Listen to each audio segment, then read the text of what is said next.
ado, I turn this over to Heidi and welcome and thank you. Thank you. Yes, Thank thank you. you. Welcome. Thank you. Yes, ma'am. Enjoy. The synchronicity of the universe is a wonderful thing. I do that quite often, just reach out to people I don't know at all, and they wind up being the best of friends. It's really great. So, the title of my talk this morning is Quest for Balance, because it's real easy to talk about being spiritually wonderful, but if you're not healthy, you're not happy, and you don't have enough abundance, it's not so easy to do. So I want to open with a quote from Dr. Ernest Holmes from the first book that he ever wrote, entitled Creative Mind. And that was back in 1918, before they really had too much internet and all of those kind of things. So he's very verbose. Have any of you read the science of my textbook? It's really an interesting work. So he says, the whole world, from the least to the greatest, must know the truth, so that man may understand the great laws that govern his life. So when I was a very young girl, just a little wee bitty thing, Larry Malley, who lived across the street, proposed marriage to me. Yay! He had a ring and everything. And I loved that little boy with all my heart and soul. So when I got to Sunday school and told all my friends, they were all excited and ran to tell my Sunday school teacher. Well, my Sunday school teacher told me that I couldn't marry him because he was going to hell.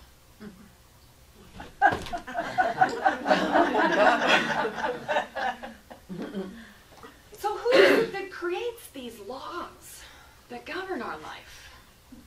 What are we in the world as we know it made out of?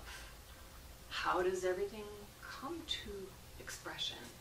And what is this truth that Dr. Holmes is talking about?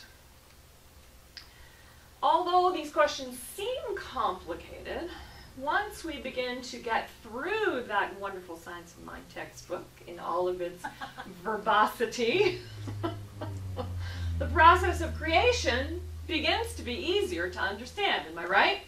Right? Yeah. Okay. So as a child, I felt betrayed by that first experience of love.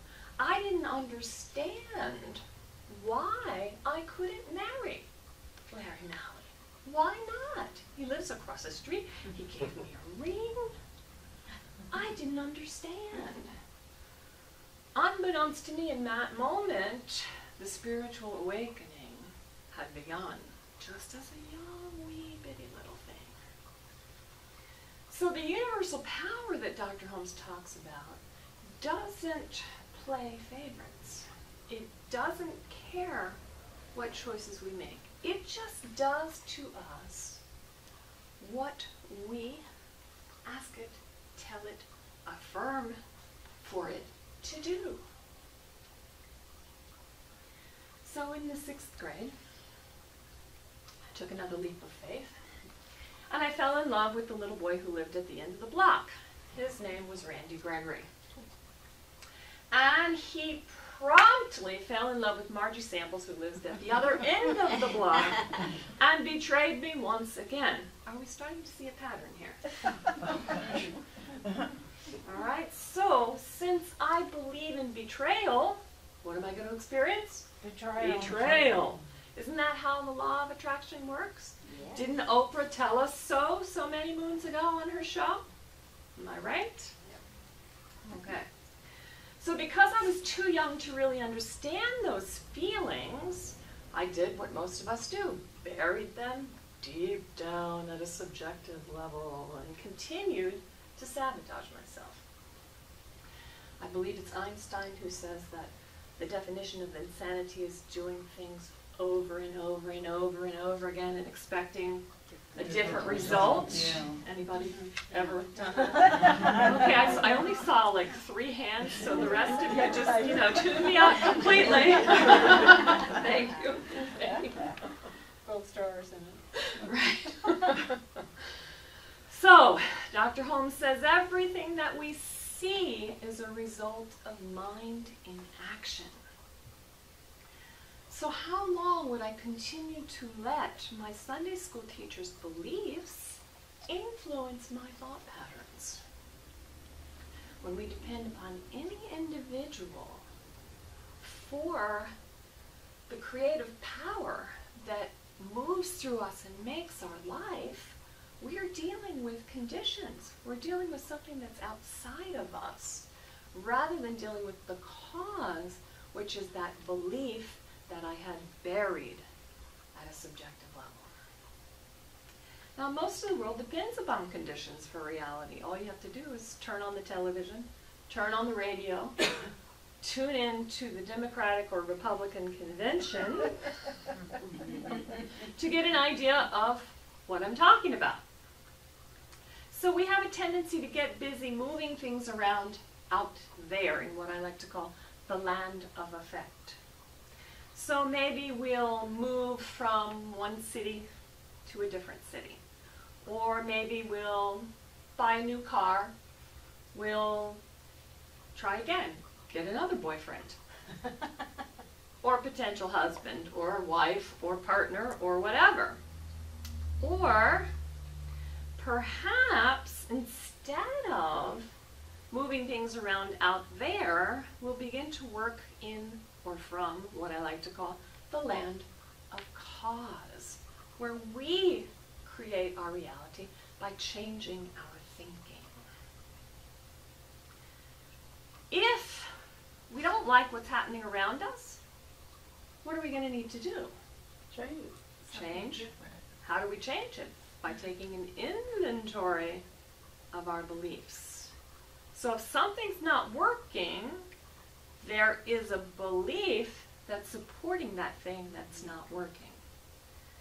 The lady who moved from city to city was standing at the fence with the neighbor. And she said to the neighbor, and she said to the neighbor, wah, wah, wah, wah, wah. Wah, wah, wah, wah, wah. Which was good, because she was tuning her out, basically. So she says to the neighbor, "What's it like here?" And the neighbor says to her, "Well, what was it like where you came from?" "Oh," she said, "well, the people that lived in my neighborhood were thieves. My car was stolen. My house was broken into." And the neighbor just looked at her calmly and said, "Well, that's probably what it's going to be like for you here also."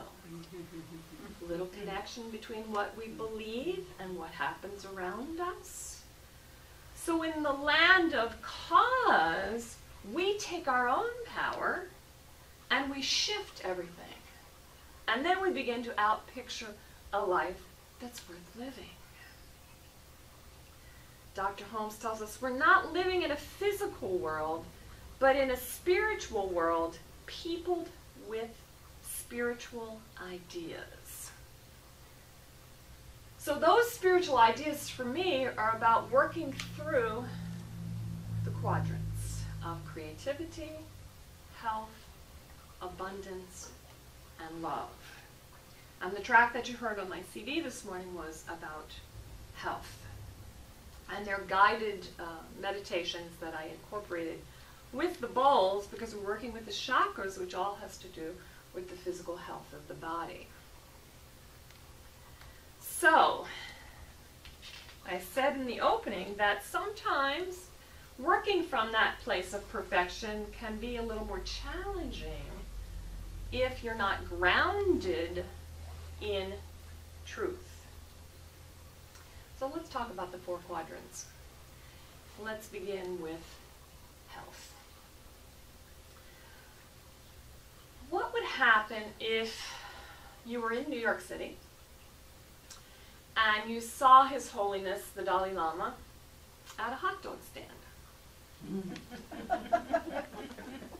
And you heard him order one with everything on it, and you witnessed him eat the whole thing. Where would you go in your consciousness? Isn't he supposed to be a vegetarian? Doesn't he know that hot dogs are bad for you? I remember in my early days of ministry, when I was a staff minister at the Fort Lauderdale Church, I facilitated a women's group called Sisters in Spirit, and I had different guest speakers come every month, and one of the gals who came in was a fitness guru.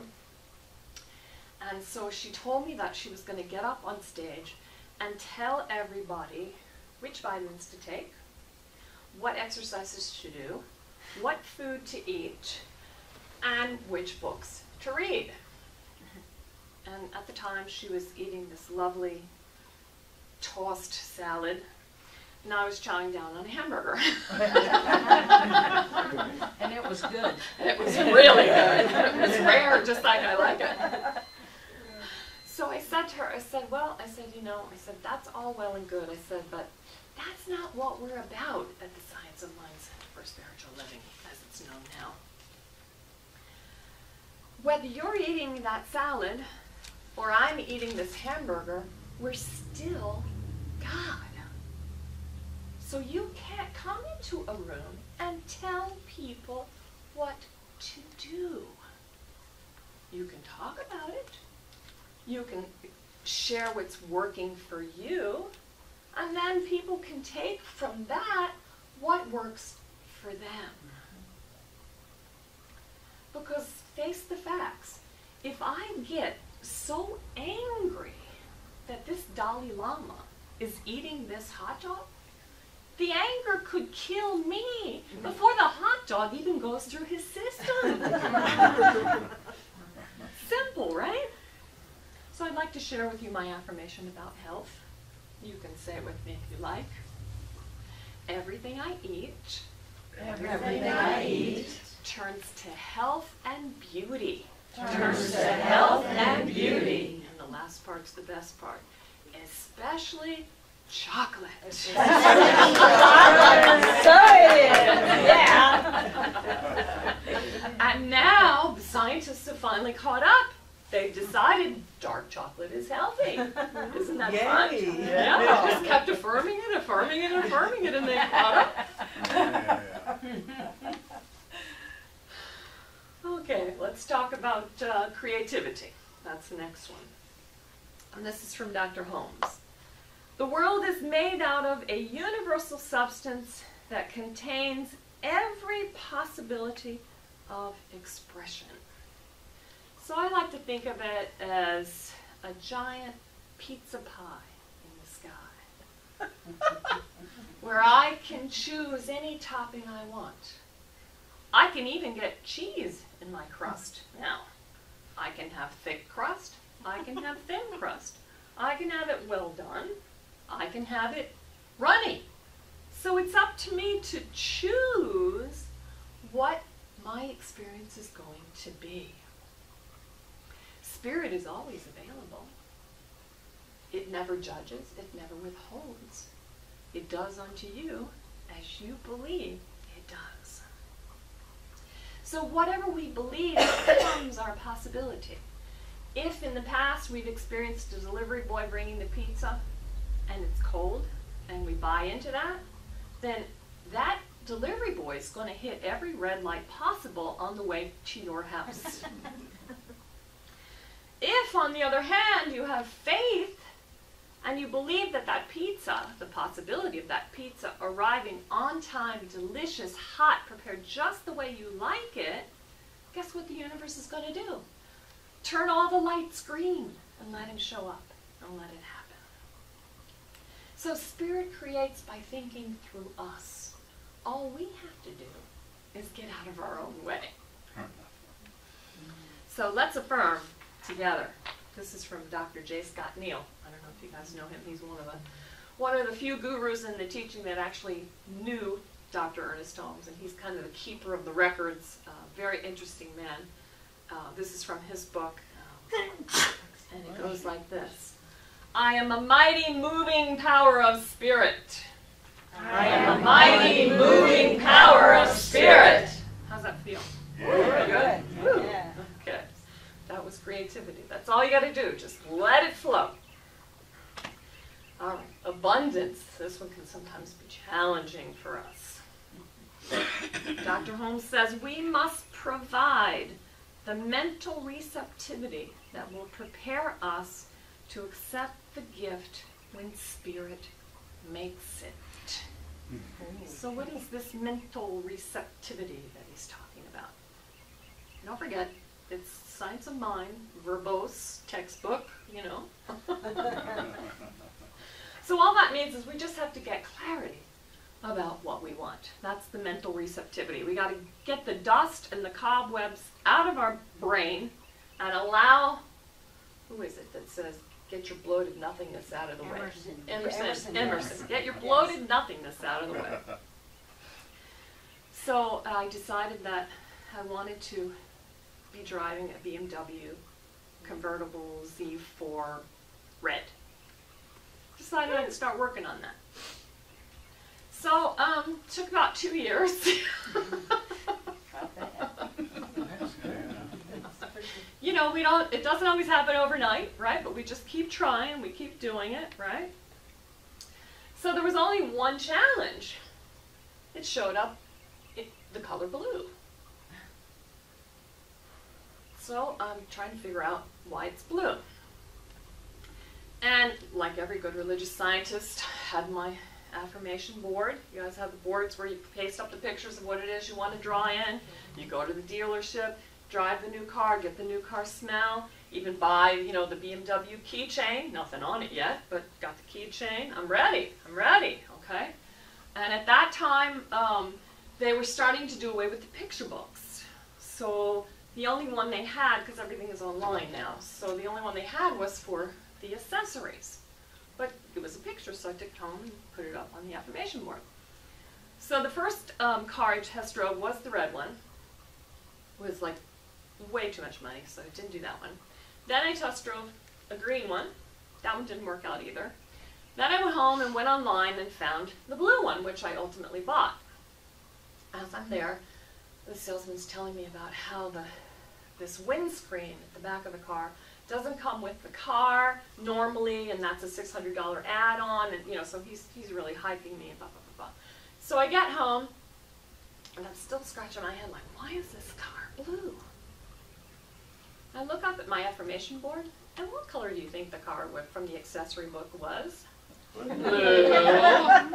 And do you think that it had that screen in the picture, the exact screen that doesn't come with the car normally? Of course, right? So Spirit is always ready to give the gift. We just have to be clear about what it is we want. It's my responsibility to create the opening through which whatever it is I choose manifests. My mentor, Dr. Arlene Bump, who, if you've ever heard her, she's a fabulous speaker, says, I plant the seed, God grows the tree. God has the hard part.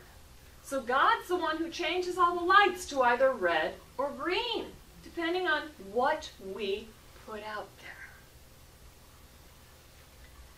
So if I can hold the vision, Spirit can move all the material things out of the way and bring in whatever it is I consciously choose. And that's the mental receptivity, is that conscious choice. Which brings me to the last and final quadrant, which is love. And I'm sure you all, this is my favorite quote, I don't know you all know it, but it's my favorite quote. There is a power for good in the universe, greater than we are, and we can use it. Dr. Ernest Holmes. So at the age of 34, I decided to take the plunge again and get married. Well, I'd been led to believe that when you got married, you rode off into the sunset on horseback and lived happily ever after. Anybody's been there? Okay, good, been there. Okay, okay. That CD that was open is now yours. You were brave enough to raise your hand. Okay, so 6 months later, my husband committed adultery. Betrayal? Are we getting a pattern here? I believed that it was his job to make me happy. Did I get confused on that somehow? So, after a rather colorful divorce, I crashed through the double doors at the Center for Spiritual Living in Fort Lauderdale. And that spiritual journey that began at the age of, I don't know, 5 or 6 years old, came into expression. And what do you think the first class available was when I got there?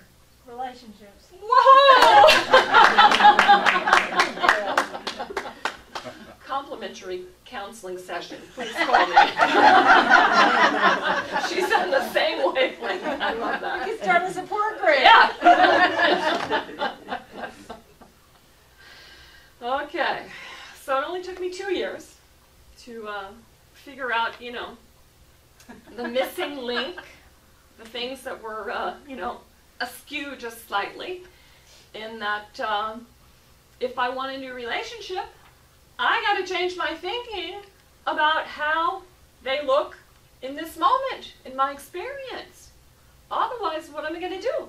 I'm going to draw in someone who is going to betray me because I believe that I'm supposed to be betrayed. Have you ever heard anyone say there aren't any good men out there? Any of the ladies ever hear that? Yeah. Just tune it out completely. There are plenty of them out there. Thank you, Lynn.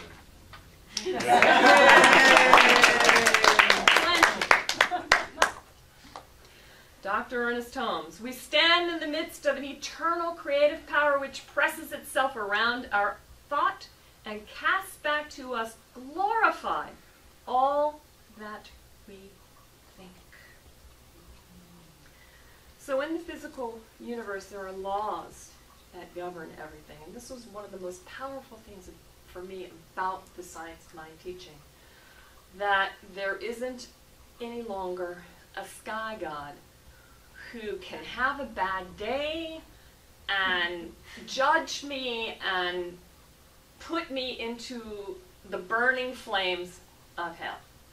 That was, you know, that was a scary God that I grew up with. That God no longer exists for me now. So this teaching really changed my life from one of desperation, when I crashed through those double doors, to one of inspiration now where I can actually laugh at myself. And I'm now done with husband number 2. Yay. I divorced him, and here's the interesting part. We're still together. He's been my greatest teacher because he's shown me that that betrayal was all about me and my belief that I could be betrayed. He was willing to play that role. And so I bless him and I thank him because it's given me even more courage to stand up here and to share with you where I am in this moment. In fact, I've grown to the degree that he's doing my Sunday celebration today at Foothills in Black Mountain. Yeah, awesome. So Both of you. I release and I let go. I let Spirit run the show. If you want to get a new thing, get a new thought. Dr. Ernest Holmes. So in a nutshell, there is always an inner activity of thought. That activity operates upon the universal substance. That's the thing that changes the lights from red to green. And presto, a situation, an experience, a marriage, a birth of a child, something expresses. Thank you and namaste.